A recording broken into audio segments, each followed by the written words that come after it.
Кот медиа каналына катталыңыз жана Билерман Ордо интеллектуалдык оюндарын көрүп туруңуз.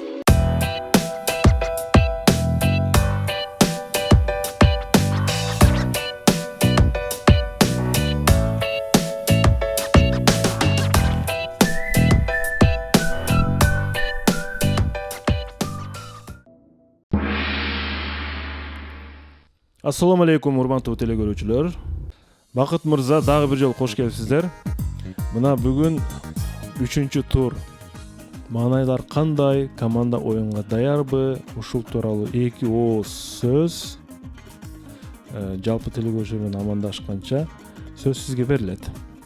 Саламатсызбы урматтуу алып баруучу, саламатсыздарбы Ордо, саламатсыздарбы телекөрүүчүлөр. Кудай буйруса оюнга жакшы даярдык менен келдик. Ийри эсепте жеңебиз деген ой ниеттебиз. Командага ийгилик каалайм. Анда эмес урматтуу телекөрүүчүлөр, биз оюнду баштадык. Жаңы кошулган телекөрүүчүлөр биздин даректерди жазып алууга чакырабыз. Демек, Билерман астыңкы сызыкча Ордо биздин Инстаграмдагы баракчабыз.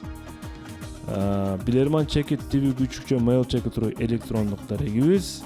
Facebook'ta Билерман Ордо деген баракчабыз бар. Шуларга баарына катталыңыздар. YouTube'да Билерман Ордо деп издесеңиздер биздин оюндар чыгат. Байма-бай жүктөп турабыз.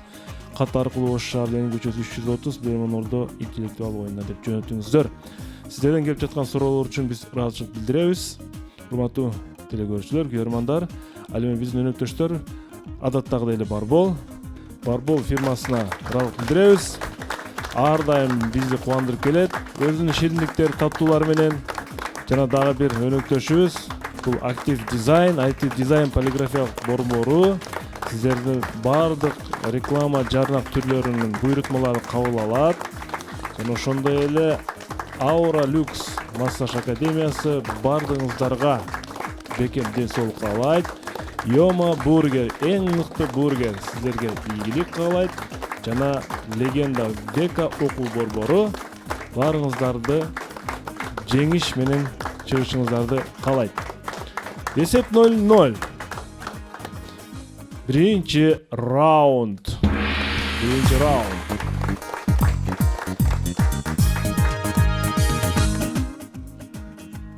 Буюрса, Билерман Ордо интеллектуал клубу Жаш интеллект коомдук фонду менен биргеликте Ош шаарында мына жакынкы күндөрү шаардык деңгээлде 55 мектептин башын бириктирген интеллектуалдык таймашты өткөрүп алдык.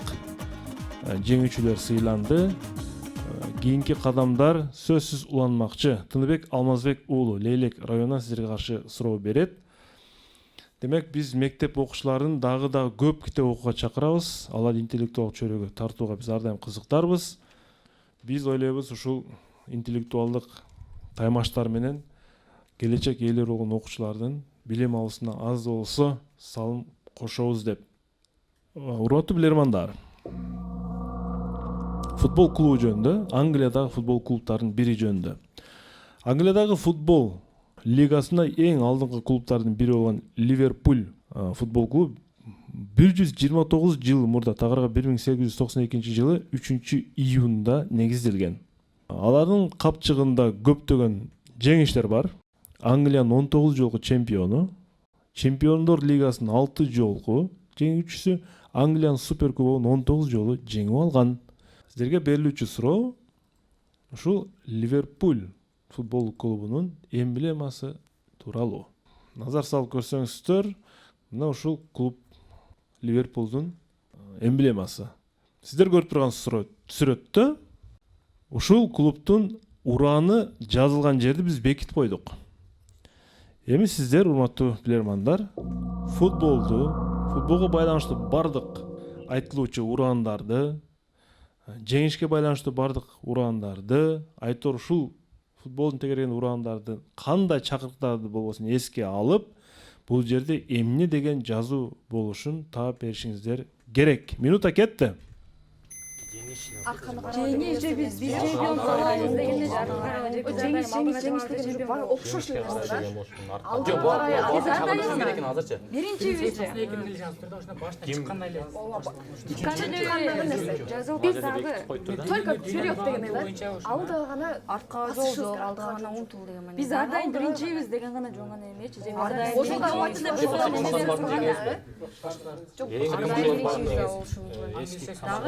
команда үчүн дагы мотивация дагы болот. биз ар дайым биринчи. Уран дагы болуп кетет да. Немеге да байланыштуу эмеспи? Байланыштуу эмес, бир сүрөттөргө. Жок, башка клубдардын ураны кандай болушу мүмкүн, ошолорго салыштырып койгон жок. Биз дүйнөнүн футбол менен багынтабыз, ошондой болуп калат. Дүйнөнүн футбол менен багынтабыз. Бул деле жакшы вариант дагы. Так. Биринчи немеде пайда Биз болгон артка турабы? Футбол. Биз артка кайтабыз. Анда биз дүйнөнү футбол менен типа багындырабыз. Ошол вариант беребиз. Уран клубда ар бир адам ар башка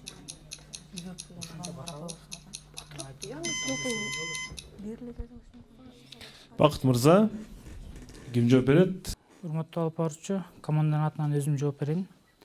Биздин жооп биз дүйнөнү футбол менен багынтабыз деген уран болгон болушу мүмкүн. Биз дүйнөнү футбол менен багынтабыз. Жооп кабыл алынат. Мен азыр оригиналын сиздерге көрсөтөйүн. Бул жерде урматтуу билермандар, англисчени билгендер болсо түшүнөт. Сен эч качан жалгыз баспайсың деген клуб, командалык бир чакырык жатат. You never walk alone. Сен эч качан жалгыз баспайсың, же сен эч качан жалгыз эмессиң деген чакырык бар болчу. 1-0 эсеп. 1-0 эсеп. Жана суроо ээси Тынбек Алмазбеков куттуктайбыз. Жана биргөчө тарапка упай ачылды. Команда куралан кимдер футболго кызыгат? Өмүрбек, Бакыт, маалымат ала жүрүш керек. Мүмкүн болушунча экинчи раунд.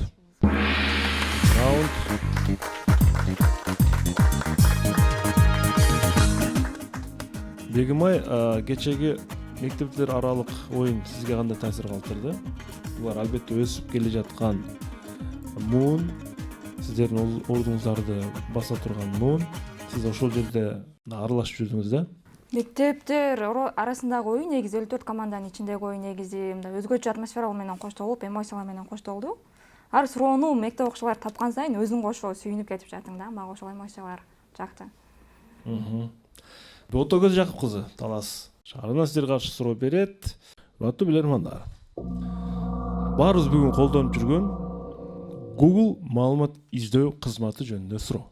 2009 жылы 1 апрелде Google маалымат издөө кызматы өзгөчө бир Doodle деген, урматтуу билермандар, Google маалымат издөө кызматынын башкы бетинде пайда болгон маанилүү окуяларга байланыштуу тематикалык чиймелердин бир түрү. Мисалы үчүн кайсы бир даталык күндөрдө Google'ду карасаңар, башкача бир жазуулар чыгып калат. Ар кандай фигурада. Мисалы үчүн 9 майда бир курал жеңиштин формасында. Бакыт мырза, айтор ошондой. Ошондой бир Doodle жарыяланган 2009 жылы 1 апрелде. Алар Google деген латынча сөздүн айрым тамгаларын да ордун алмаштырган ушул күнү. Ал эми эң акырындагы тамгасынын ордуна адам баласынын бир дене мүчөсү коюлган. Тагыраагы мен ачык эле айтып коеюн, адам баласынын кимдир бирөөнүн муруну коюлган. Мурду. Эми сиздерге суроо. Сиздер 1809 жылы 1 апрелде ким туулганын тапсаңыздар, Google'да мындай тамгалар кандай алмашып турганын таба аласыздар. Кетти минута. Мурунга байланыштуу Мурунга байланыштуу кандай болушу мүмкүн? Google'дагы тамгалар өзгөргөн деп атабы. Эгер Google'га байланыштыра турган болсо, Google болуп калбайбы? Google. Же болбойбу? Анын Мурунга байланыштырса, Google'да болушу мүмкүн да. Канча жыл турган? 1890 Ошол өзгөргөн табайбы. Жок, ошондой эле. Тамгалар өзгөргөн, плюс мурундагы коюлган. Ошону баардыгында эле күлкүгүндө эле алып. Мен деле күлкүгүн эстедим. Биринчи туулганын айтты го, биринчи. 1 апрель күнү чыгарда, башка дагы эле эмес. Мурун. Ошол эле эмес. Google'дагы тамгалар дагы өзгөрүп, мурун дагы коюлду да. Кантип өзгөрүшү мүмкүн башка? Өзгөртпөйсү. Гол деген уже мындай биздин эме боюнча Трагелеткен Николай Васильевич. 2009 жылы 1809 жылда Трагелеткен. Трагелет калат экен ошо. Билмай. Ошо трагелет калат кесин айткан. Байлаштырсам, мурун мындай болуп. Бакыт мырза, ким жооп берет? Биздин командадан Жоошбек кызы Бегимай жооп берет. Бегимай. Урматтуу алпар үчүү, эгер Google'дагы тамгалар өзгөргөн дегенге маани бере турган болсок, биздин жооп 1890 жылы Гоголь төрөлгөн болуп калат. Гогольдун урматына ушундай кылып өзгөртүлөт. Макул дейли. Мурунун кандай тиешеси бар? Эми жон гана ошол жазуучунун бир өзгөчөлүгүнө карата кошушу мүмкүн азыр. Мурунда кандайдыр өзгөчөлүк бар дейсиң да? Мурду. Же жазуучунун ошол эскерүү катары гана ошол нерсени коюшуп турган. Мурун. Түшүнүктүү. Демек, сиз Гоголь төрөлгөн деп ойлойсуз. Ушундай Бегимай? Иә, Бегимай. Ооба. Гоголь төрөлгөн деп ойлойсуз. Ооба. Ойлойсузбу же аныгында төрөлгөнбү Гоголь ошол күнү? Мен Гогольдун канча жылы төрөлгөнүн өзүм анык эстебедим, бирок ушул жоопту беребиз. Google Гоголь. Окшош экен деп айтып атасыздар дейм, а? Google Гоголь. Ооба, тамгаларын алмаштырган. Жооп кабыл алынат. Мониторго көңүл бурасыздар. Демек, 1891 апрелде Николай Васильевич Гоголь төрөлгөн болчу. Жооп туура. Бул жерде Google өзүнүн тамгаларын Гогольго ылайыкташтырып өзгөрткөн. Демек, мен ойлоп атамын, Гогольдун мурду дагы ушундай кырдач болгон окшойт. Айтор Google ушинтип өзгөрткөн экен. Ошонун урматы 200 жыл болгон экен. 2009 жылы Гогольдун туулганына. Оюн улантылат. 3-чү раунд. 3-чү раунд.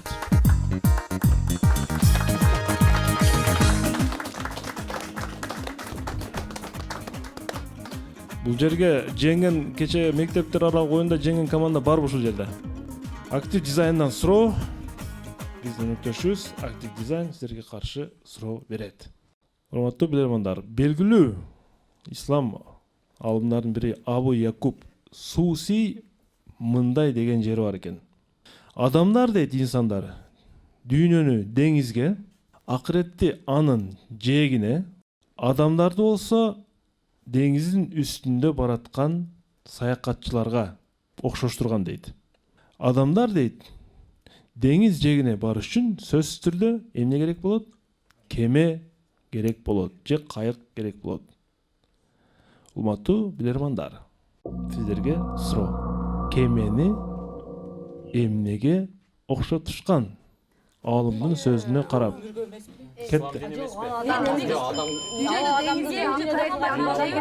Адамдарга жол көрсөтүп кетет. Ислам дини эмес пе? Жок, кеме намаз. Ошол дин болушу мүмкүн. Же башка намаз менен андан тышкары эмне бар? Жакшы, эме жакшылык. Сүзүш керек, Ооба. Жакшы иштер эмес. Дүйнө акырет адам Жакшы иштери, же бул дүйнөдө кылган жакшы ибадаттары. Жакшы жок, мындай бир нерсеге чыкпайбы, баягы ошол намаз дини же ошондой пайгамбарлар тууралуу адамдарга жол Чечүүгө барасың да, кыскасы. акыретке эмне менен барасың? Ошол деңиз же саякат болот. Саякат кылыш керекпи? Жакшы амалдар. эмне жол көрсөтүп бирөө билесең токтоп тургандан барасың да, жөн багабайсың. Мисалы Жөн кемени салыштырып. Кемени окшоштур да, кеме багытын бир жака эме кылып барабы? ошондой Бир жакшы же эмеле болуп калбайбы? Пайгамбарлар. Жек акыретке барыр. Ошо акыретке барыш керек да, ошо кеме. Кемеси жок, бара албайбыз дейт да. Же намаз, демек. Ислам дини.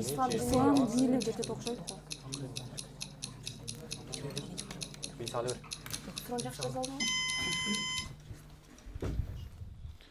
Бакыт мырза, Командадан Советбек кызы Буниса жооп берет. кеме менен деңиздин жээгине аман эсен жетиш үчүн кемени эмнеге салыштырууга болот деп атат? Кеме менен ошол адамдар деңизге жетиш үчүн адамдардын бул дүйнөдө кылган жакшы амалдары, башкача айтканда, кылган ибадаттары аркылуу жетиши мүмкүн жерге? Кылган ибадаттар аркылуу. Жооп кабыл алынат.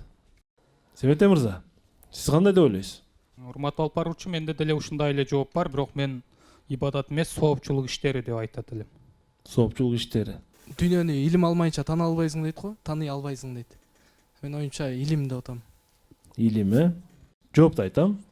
Кемени бул аалым такыбалыкка салыштырган.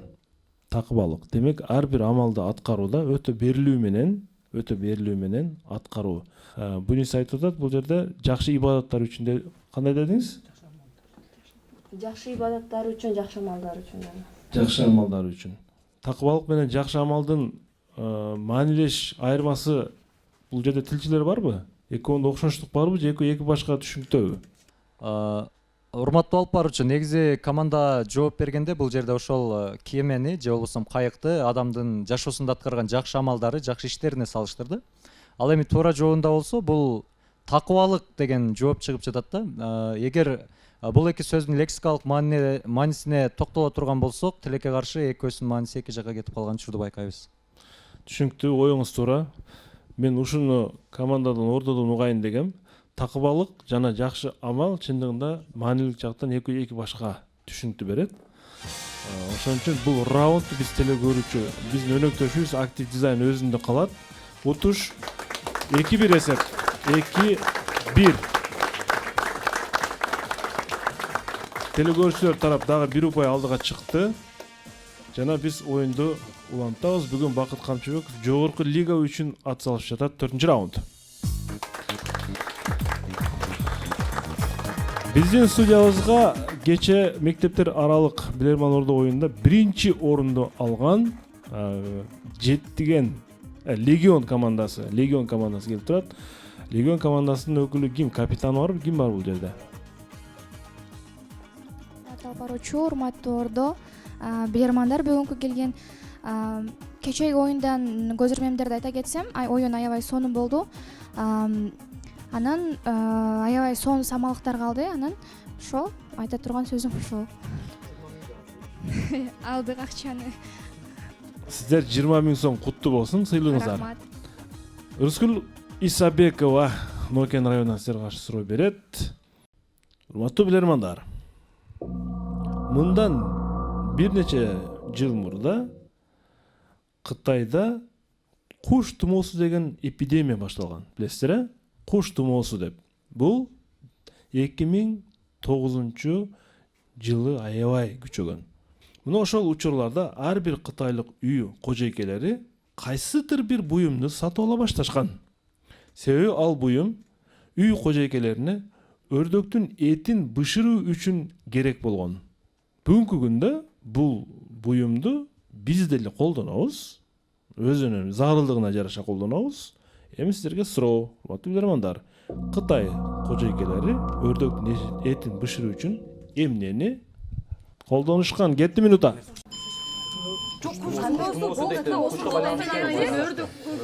Өрдөктөр бышырып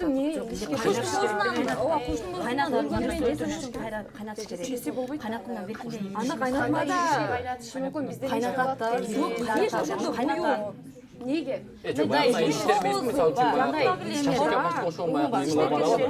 Мангал ошол буюмдар менен ушуну алышкан эмеспи? Мурдан бериле бар го, бирок ушул куш тумоосунан кийин Биз бирок куш тумоосунан кандай кайнаттат ошо куш тумоосунан мындай пайда болгонда биз колдонот борсо кашыган деп атат да, не деп коет. биз эмнеде колдонот экенбиз да, кээде колдонгондо кандай? Немеге түшпөш керек буюмга же дагы кандай буюмдар бар? Башка ушул кайнатманы иштеткенде буюмдардан дагы. Бирок эмне? Куш тумоосу болот эле, кайра өтүп кетти. Газ болот эмес. Ал өлгү чейин. Кытайда куш тумоосу Өрдөө куштарга байланышкан эме бар болгон нерсечи же буюмдар бар. Диалекке салып. Убакыт бүттү. Мен эскерте кетейин. Команда ордодон жардам алса болот. Жана бонус сураса болот. Өсөрбек кыз Айгерим жооп берет. Өсөрбек кыз Айгерим. Бул зарылдыктан улам бул буюмду кытайлык кожойкелер ошо сатып ала баштаганда. өрдөктүн этин бышыруу үчүн деп атат. Айгерим? Урматтуу алып баруучу, бизде командада мындай ой болуп жатат. Бирок бул суроонун жообун мен кече оюндагыдай эле диалектти менен жооп берем. Себеби ошто ар кандай аталышы мүмкүн да. Кытайда жалпы ошо аял заты эмнени сатып алып башташкан.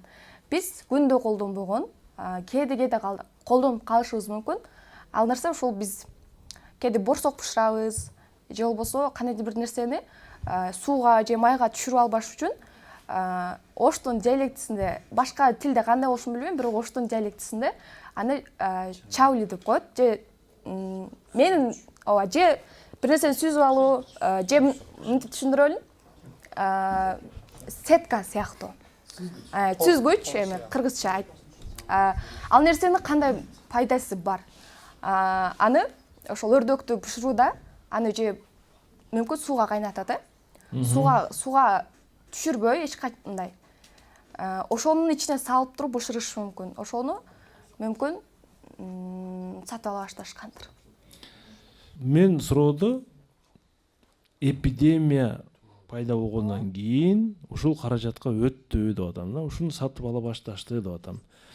Жооп кабыл алынат. Демек бул сүзгүч болушу мүмкүн, деди Айгерим. Мен туура жоопту айтам. Баарыбызга белгилүү болгондой, өрдөктү, айтор, балким тоокту дейбизби, эми бул жерде өрдөк деп атат. Өрдөк эми жапайы жаныбарлар катарына кирген үчүн бул эпидемия болгондо кооптуулук бар эле өрдөктө. Өрдөктү бышыруунун салттуу рецептине ылайык алгач аны мешке салардан мурда аны үйлөп шишитиш керек. Үйлөп шишитүү керек. Куш тумоосуна чейин үй кожойкелери Кытайда бул аракетти алар өздөрүнүн оозу менен аткарып келген, оозу менен үйлөп келген болсо, эпидемия учурунда алар айласыздан кадимки насосту сатып ала башташкан. Насос менен үйлөп өрдөктү, андан кийин алар бышырууга киришкен. Анткени жугуп калбаш керек вирус. Вирус жукпаш керек болчу да. Ушундай этияттык чарасын көрүшкөн. Эсеп 3-1 Özgül Исабекованы куттуктайбыз. Жакшы суроо жөнөткөн деп ойлоймун. Телекөрүүчү тарапка дагы бир упай алып келди бул телекөрүүчү. Эсеп 3-1 бүгүн жогорку лига үчүн тайман жүрүп жатат. Билерман ордодо Бакыт Камчыбеков командасы менен ордодо. 5-чи раунд. 5-чи раунд. Насос деген вариант болду бирөө жарында. Бакыт мырза. Ордодочу? Жок. Эч кимде насос жок. Демек, акыркы күндөрү велосипед, эми азырынча велосипед эч ким эмес, машинанын баллонун желдебей да калдык. Анткени кадимки желимдөөчү точкалар болгон үчүн Эралы Эгембердиев Өзгөн районунан сиздерге каршы суроо берет. Ошол насосту анча-мынча пайдаланып туруш керек, урматтуу жигиттер. Биринчиден ал машыгуу болот. Экинчиден мындай балким кайсы бир маселелерде ушинтип эсте калышыбыз мүмкүн. Урматтуу билермандар, Джереми Фейли аттуу адам 20-кылымдын башында 1900-жылдар элестетиңиздер. 20-кылымдын башында бир жумушту аткарып жаткан балдар бир күндүк ишинде 5 тоннага жакын жүктү ташыгандыгын жазган. Bir күнүн ичинде 5 тоннага жакын жүктү ташыган. Балким алар өтө оор эместир, бирок алардын жалпы баарын эсептеп чыкканда, ошол кыймыл аракетине алар 5 тоннага жакын жүктү ташып коюшкан. Кайсы бир жерден кайсы бир жерге. Демек алар ал нерселер көп. Көп нерселер да, көп нерселер. Ошондой эле ал балдарды бул иште тартипти сүйбөгөн, бул иштин бир эрежесиздиги дагы жаккан эмес да. Башаламандык болгон бул иштечи, бирок айласынан ушул ишти аткарышкан. Анткени ал үчүн алар акча алышкан. Ошол нерселерди ташып жүрүп 5 тоннага жакын жүктү ташып атат бир күндө. Демек бул аз нерсе эмес.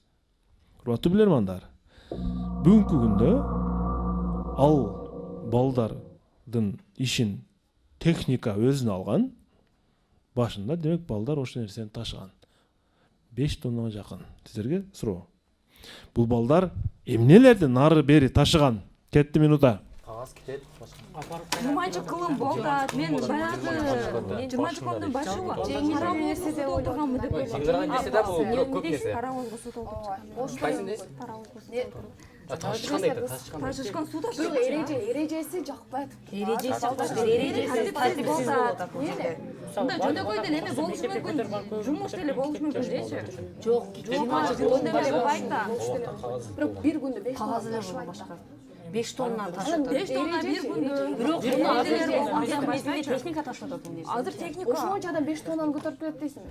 Ошо да. Мындай бир 5 Аз техника. мындай адам жеңил нерсе Бар нерсе ташыйт да жүктөрүп ташыйт. Көздөр менен жанаша 5 тоннаны бир күндө деле этетип чыккан ошондой болуп калышы мүмкүн. бир адам 5 тоннаны көтөрөт же общий адам. Общий көпчүлүк экен. Аз ташланат. Техника өтүп кеткен экен. Көп кабаттуу үйлөрдүн немесине. Көп кой кирпичтеби? Эрежеси Деле чаккан 5 нерсе. ташкан эмес. Кирпичтери болушу Кирпич мүмкүн. жасалган болот, бирок 1 тонна. 5 тонна. 5 тонна. мага эсеби бар. Кирпич. Бакыт мырза, ким жооп берет? Ордодон жардам аласыздарбы же бонус аласыздарбы? Мен айтар элем, бул курулуш тармагына тиешелүү иш эмес. Курулуш тармагына тиешелүү иш эмес. Бакыт мырза, урматтуу алып барчу Ордодон жардам сурайбыз. урматтуу Ордо, команда сиздердин жардамыңыздарга муктаж. Командага жардам бериңиздер. Кетти 20 секунд. бойлик болушу мүмкүн, баягы найза атуу, ядро жатуу болушу мүмкүн. Кандайдыр бир иш болуп атканда самолетко баягы багаждары жүктөгөн машина болушу мүмкүн. Сиздер енді алдырып боулингден мурун кайра Жана араба менен адамдар ташыйт турган такси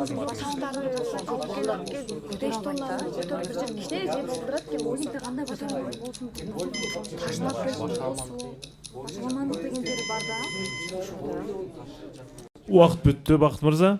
Ордо жардам токтообуз. Ким жооп берет? Өзүңүз жооп бересизби? Урматтуу алып барчу өзүм жооп берем. Ордонун варианттарына таянабыз.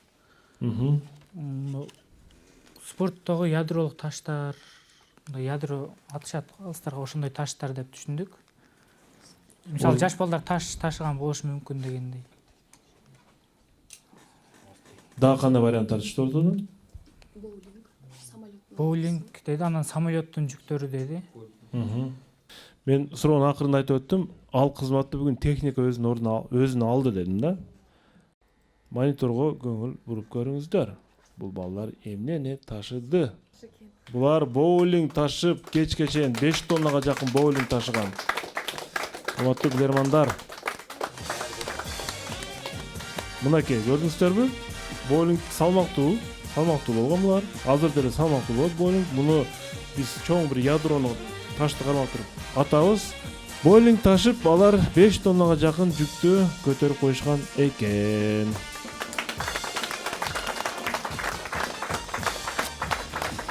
Телекөрүүчүлөр дагы бир раунд өзүнө алып атат. Илгиз мырзанын варианты өтө туура болчу. Мен Илгиз мырзанын вариантын айтса керек деп ойлодум эле, Бакытты. Оюн улантылат. 6-чы раунд.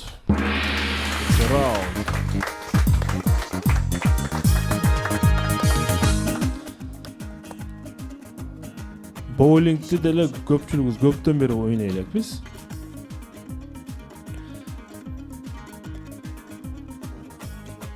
Тактыкты, шамдык айлыкты талап кылган оюндардын бири. Улиза Шамырзаева Бишкектен бизге каршы суроо берет. Урматтуу билермандар, Төлөгөн Касымбековдун Адам болгум келет повестидеги башы каарман Асылбектин чоң окууга өтпөй, өз айылынан кайра келгендиги менен башталат. Повест ошондой башталат. Өз үйүнө кайтып келген Асылбек күңүрт үйүнү көз чаптырып жатып, үйдүн сынып калган кичинекей терезесине көзү түшөт. Анын ата-энеси сынып калган айнектин ордуна гезит жабыштырып коюшкан болчу. Кызык алар гезитти жармаштыруу үчүн эң жөнөкөй бир затты колдонушкан эле. Чындыгында ал желим болбосо да, жармаштыруучу касиети бар. Бул окуяга жазуучунун өзү да турмушунда күбө болгон десек жаңылышпайбыз. Сиздерге суроо. Асылбектин ата-энеси гезитти жармаштыруу үчүн эмнени пайдаланган? Сулуу Кара чакышчы. Журналда бар болгон да. Кара чакыш жок. Суу деле май деле ушундай билесизби?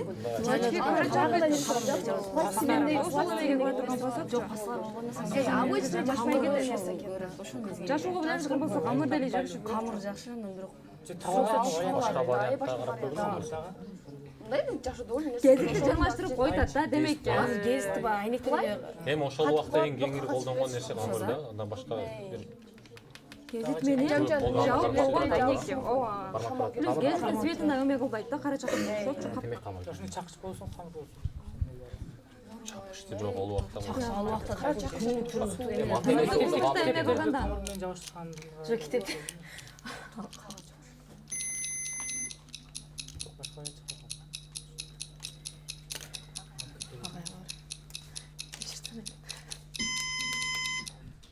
Бакыт мырза. Командадан Асылбек уулу Өмүрбек агай жооп берет. Өмүрбек. Урматтуу алып баруучу, бул ошо терезеге гезитти жармаштырып койгон нерсе бул камыр менен жармаштырыш мүмкүн. Себеби илгери эң эле кеңири колдонгон нерсе бул камыр болгон. Ошол камыр менен жармаштырыш мүмкүн. Өзүңүз кайсы бир практикада колдонуп көргөнсүзбү? Камырды. Ушуну жабыштыруу үчүн. Мен кичинекей кезимде көргөм, жанагындай шырдактарды тиккенде аркасын жармаштырып туруп, апаларыбыз тикчиле. Ошондо көргөм. Түшүнүктүү. Асылбектин ата-энеси жабыштырган бул нерсе чындыгында камыр болчу деп тура. Камырдын жармаштыруучу кадимки клейдин ролун аткарган касиетти чынында билебиз. Кайсы бир учурларда афишаларда кайсы бир ырчынын концерти келе турган болсо, ошол жарыялары кадимкидей камыр менен жабыштырып чыкканын биз өз көзүбүз менен көргөнбүз. Столбаларга Семет Мырза, кадимкидей Баланчаев Түкүнчөнүн концертине келип камыр менен столбаларга жабыштырып чыгышкан. 4-2. Команда дагы да болсо аракет кылыш керек. Айырма олуттуу айырма дагы деле 7-чи раунд.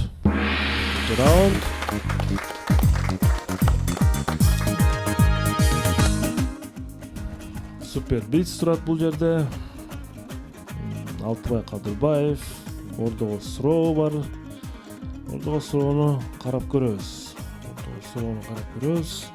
Тупчиева Мадина ошо маселеге каршы суроо берет. Бир сүрөтчү жүзүм кармаган жаш бала деген картина тартат. Жана анын дүкөндүн сыртына коюп коет. Белгилүү бир убакыттан кийин ага келген адамдар анын сүрөтү аябагында таасирдүү жана жандуу чыккандыгын, кудум эле жүзүм чыныгы жүзүмдөн эч кандай айырмасы жок экенин белгилешет.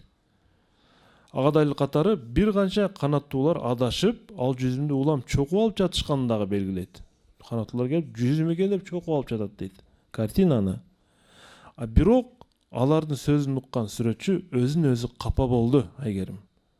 Өзү мыкты сүрөт болсо, анан мындай сөздөрдөн ал капа болуп калды. Капа болгондо десе кандай? Капа болуп ойлонуп калды да. Урматтуу бермандар, сүрөтчү эмнеге бул жерде капа болуп калды? Элдин андай сөзүнөн кийин кетти мында. Жок, мен сүрөткө тартканда жүзүмдү ойлодум мен. Бала ойлодум. Балага эмес жүзүмгө мааниси түшүп атат да көбүнөчү. Балага эмес. Бала менен жүзүм турса, баланы жүзүм жегиси баланы тарткан кыйын да жүзүмгө карагандачы.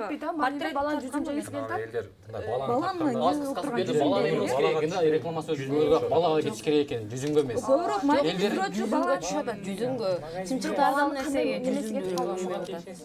Сүрөтчү балага көбүрөөк убакыт кетип тарткандыгы үчүн деле болушу мүмкүн. Балага көбүрөөк убакыт. Бала таанымал инсан эмеспи? Мындай Жүзүм кармак инсан болгон. Бирок элдин баары жүзүм жүзүм кармаган.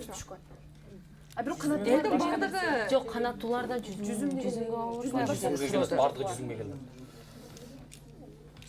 Бала жүзүмдөн баланын жүзү айырмачылыгы деле жок деп айтат да.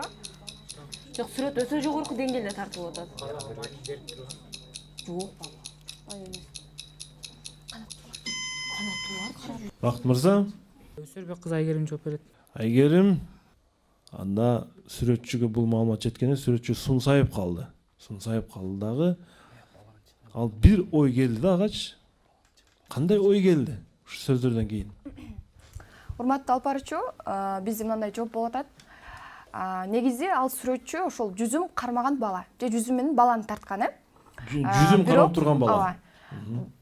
Менин оюмча, ошол сүрөтчү менимче жакшы эле сүрөттү аябай сонун тарткан.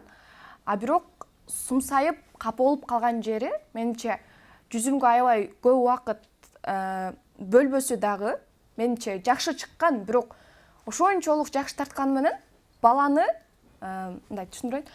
Сүрөтчүнүн негизги тарткан нерсеси менимче балада болгон да. Бала менимче таанымал инсан. Ошол менен мүмкүн реклама кылгысы келгендир.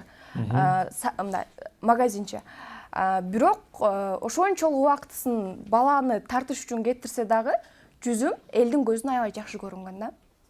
Анан эл айткандан кийин ойлонду. Мен ушунчалык баланын сүрөтүн тартканга убактымды жумшасам, элдин көзүнө бала эмес жүзүм жакшы көрүнгөн деп. Жооп кабыл алынат. Туура жооп. Эгерде анын сүрөтү адамдар айтканда чындыгында аябай жандуу болгон болсо, анда канаттуулар да жаш баладан коркуп жүзүмгө келбеши керек эле дейт. Логиканы көрдүңүзбү? Канаттуулар жүзүм чокол атат. Аябай жакшы жүзүм тартылыптыр деген. Сүрөтчү ойлоп атат, эгерде менин сүрөтүм адамдар айткан чындыгында аябай жандуу турган болсо, анда канаттуулар жаш баладан коркуп чындыгы адам катары элестетиш керек эле деп атат канаттуулардычы. Жаш баладан коркуп жүзүмү чокубаш керек болчу. Бул жерде сүрөтчү жаш баланы келтире сүрөттөй албаганына өкүнгөн. Тилекке каршы жообуңуз бир аз туура эмес. Жана 5-2. 5-2. Жакшы эле аракет кылдыңыз, мындай корректировкаларга жакшы эле аракет кылдыңыз, бирок бир аз чачкыныраак болуп калды оюңуз. Кимде бул туура жооп бар эле? 1, 2, 3, 4, 5 мектеп окуучуларында бар экен. 8-ci раунд. 8-ci раундга старт беребиз. Эми абал чындыгында эми олуттуу болду. Бакыт мырза, Бакай Калмаматов 5-налы аналисттин ордуна келген Бакай Калмаматов өткөндө биринчи турда ойногон. Алар 6-2 эсебинде жеңилип кетишкен. 6-4 эсебинде алар шансты колдон чыгарып жиберишти да. Эми сиздер бекемирээк кармашыңыздар керек. Алтыбай Кадырбаев Бишкек шаарынан сиздерге каршы суроо берет. Урматтуу билермандар, 1930-жылы 30 январдан 10 февралга чейин хоккей боюнча дүйнөлүк чемпионат өткөн. Алгач ал Францияда башталган. Эмне үчүн ал чемпионатты биринчи Францияда, андан кийин Австрияда, андан кийин Германияда өткөрүшкөн, жылдырышка мажбур болушкан хоккей боюнча чемпионатты.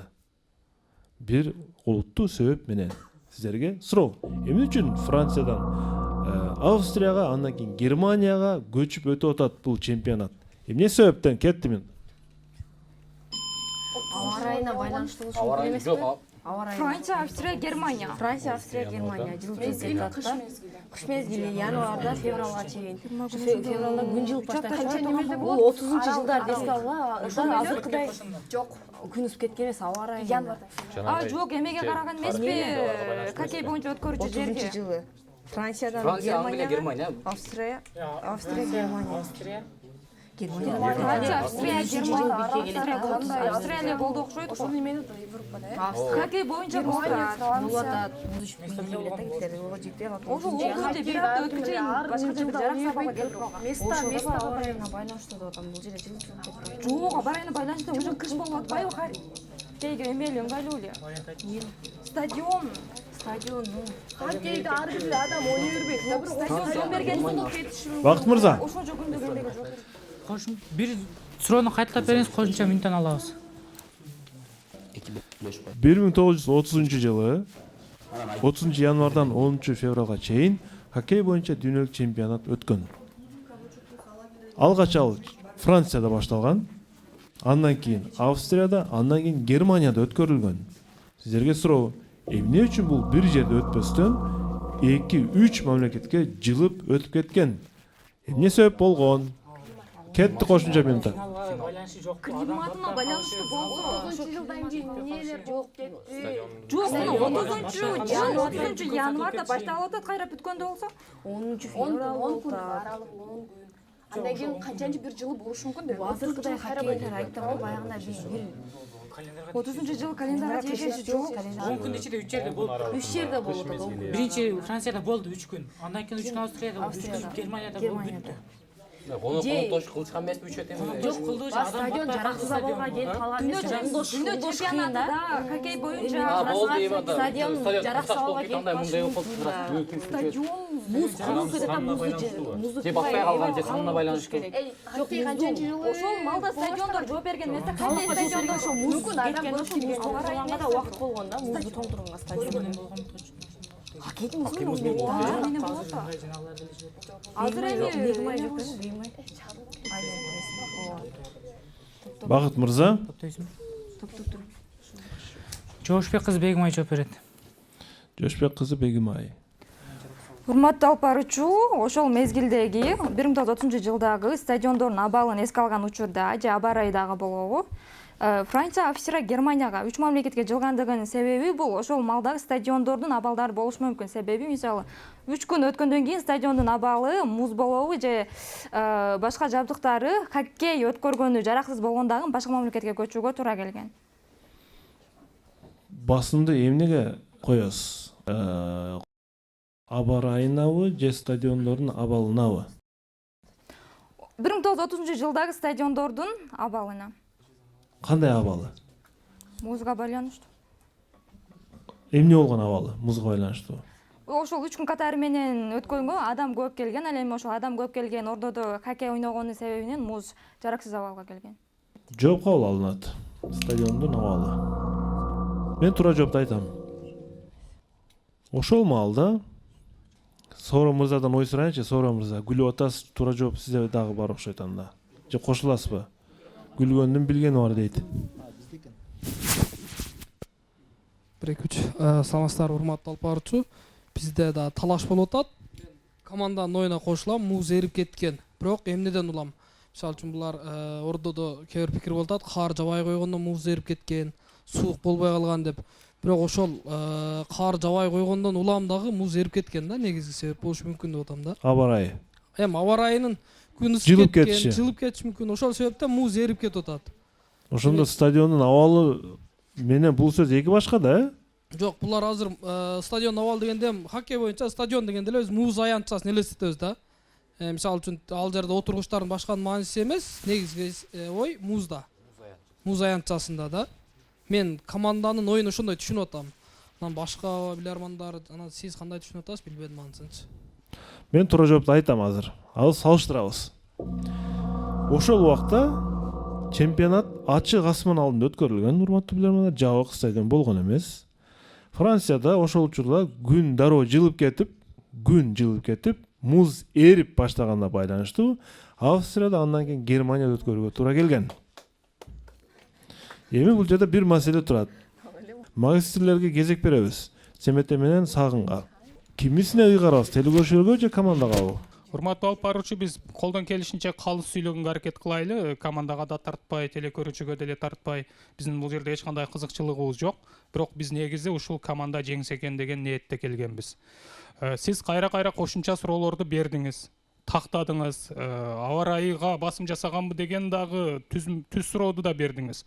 Бирок ошондой болсо дагы Бегимай бул жерде анын техникалык кемчилдигине жасап атат. Ал жерде ошол хоккейчилер ойноп, кырып, муз эрип, анан кетти деп атат да. Балким ал жерге киргенде эл абдан аудитория көп болуп кетип, балким алардын деми менен да ысып кетип, стадион аз бул жерде деле мисалы үк болуп турат, адам көп.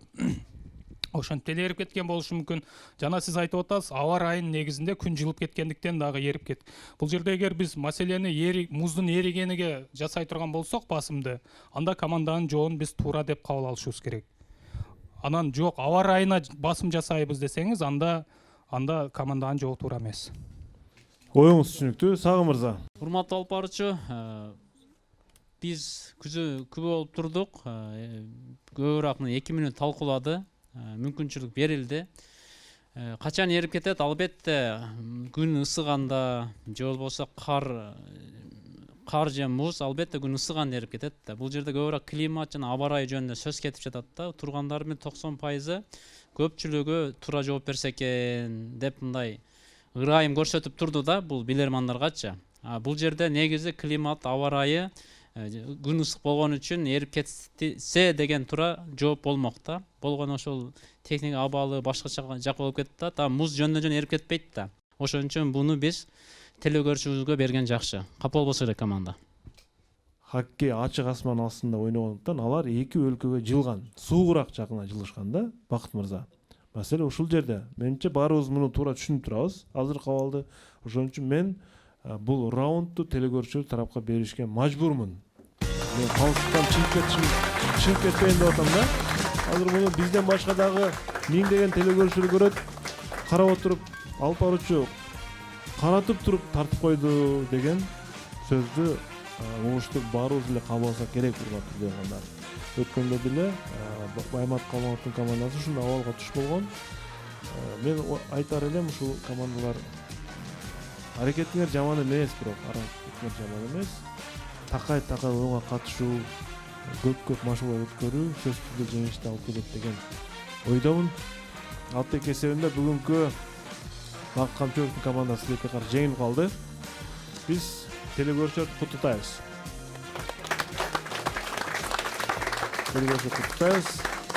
Ушинтип, урматтуу телекөрүүчүлөр, жазгы сериялардын 3-туру жыйынтыкталды. Бакыт Камчыбеков жогорку лигага чыга алган жок. Эми оюнга жыйынтык жасайбыз эми. Бакыт мырза, кандай деп ойлойсуз? Эмне үчүн мындай бир көрсөтүш болуп калды? Эми мындай көрсөтүш болуп келген буга чейин эле. Негизги себеби команданын ордого башка оюндарга келип катышпаган жыйынтыгы бүгүн оюнда көрүндү. Сиз көбүрөөк келесиз, чындыгында сиз көбүрөөк келесиз. Ар дайым бир аракет кыласыз. Келгенге аракет кылам, анан командадан деле талап кылам, бирок көбүрөөк катышып, көбүрөөк суроолорго даярданып, дагы да изденишибиз керек экендигибизге ынандык. Бизде чындыгында даярдык деле аз болуп калды эле. Анан ошонун жыйынтыгы ушундай болуп калды окшойт. Кийинкиге кайрадан жакшы даярданып келебиз. 8 суроонун ичинен кайсы суроону мыкты суроо десек болот? Эки ооз сөз оюн жүрүшү боюнча. Урматтуу алып баруучу, негизинен бүгүнкү оюнду практикалык жактан түшүндүрүп көрө турган болсок, бир автоунаанын жардамында түшүндүрсөк болот. Эгерде ал автоунаанын бир эле дөңгөлөгү иштебесе, анда 3 дөңгөлөккө негизги күч келет дагы, натыйжада анын бир сапатына, өзүнүн тиешесин, кыймыл аракетине бир кедергисин тийгизет. Дегеним, команданын жеңиши качан болот? Качан гана ошол команданын 6 оюнчусу тең бирдейинен оюн көрсөтүп, бирдейинен талкууга аралашканда, бирдейинен жеңиш үчүн аракет кылганда болот да. Суроолорго келе турган болсок, негизги суроолордун тандалышы, суроолордун логикасы Премьер лигадан жогорку лигага ат салышып жаткан команданын деңгээлине ылайык тандалган. Суроолордун баары мыкты, баарында логика бар, баарында илмек бар. Демек, бул да болсо телекөрүүчүлөрдүн улам кызыктуу суроолорду изденип, улам такай жөнөтүп жатканын белгиси. Ал эми кызыктуу, жакшы суроо жөнүндө айтып кете турган болсок, негизи аябай көп варианттарды чыгарып, бирок баарынан так логиканы талап кылган бул боулинг боюнча сурооду мен мыкты деп таптым. Рахмат оюңузга. Сагым мырза, сиздин оюңуз кандай? Суроолор боюнча келе турган болсок. Суроолор чынына жакшы тандалган. Албетте мына логикалык, бирок кээ бир суроолорду алдырып жиберди. Мисалы үчүн 1 секундта мүнөтүнө мурда камыр дегенди тапса болмо команда убак кетирди. Ордодон так жооп берилди. Азыркы ордодон алса дагы пайдаланып кетмек. Команда бир аз мындай мүмкүнчүлүктөр колдон жиберди. Буйруса ийгилик болот. Ал эми мыкты суроо боюнча көпчүлүк жаштар чындыгынан насосту колдонбой калыптыр. Жеке эле мына биз колдонуп турабыз. Спорт башка да жакында жеке машина үчүн да керек болуп калат. Ошондуктан бул суроо насос жөнүндө суроону жеке мен мыкты деп аладым. Ийгилик командага. Чоң рахмат. Боулинг жөнүндөгү суроо, демек бул Эралы Эгембердиевдин суроосу болчу. Боулинг жөнүндө суроо мыкты суроо жана насос тууралуу суроо. Бизде насос тууралуу суроону Ырыскүл Исабекова берген. Ырыскүл Исабекова насос тууралуу суроо. Ушул экөөнө актив дизайндын акчалуу сыйлыгын биз ыйгарып коелу. Эралы Эгембердиев жана Ырыскүл Исабекова, Нокен район тургундары куттуктайбыз. Мыкты суроолордун ээси болду жана бардык телекөрүүчүлөргө чоң рахмат. Бул эми оюн.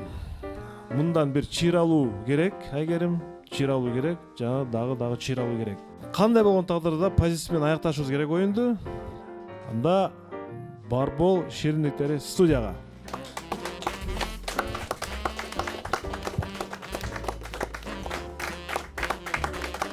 Барбол шириндиктери сиздер үчүн жана биздин өнөктөштөр Aura Lux'тан ден соолук чыңдоо үчүн акысыз сертификат тапшырып коюңуздар. Aura Lux'тун өзүнүн Дастан мырзанын өзүнүн колунан алып коюңуздар. Йома бургерден акысыз тамактануу үчүн дагы сертификат. Легенда Века окуу борборунан 50% арзандатуу үчүн бардык курстар боюнча ушул белектер сиздер үчүн. Урматтуу телекөрүүчүлөр, урматтуу билермандар, барыңыздарды биз куттуктайбыз. Жакшы суроолорду күтөбүз сиздерден, урматтуу телекөрүүчүлөр. Ушун менен оюн соңуна чыгат. Билеги күчтүү бирди, билими күчтүү миңди жыгат. Көрүшкөнчө, ассалому алейкум.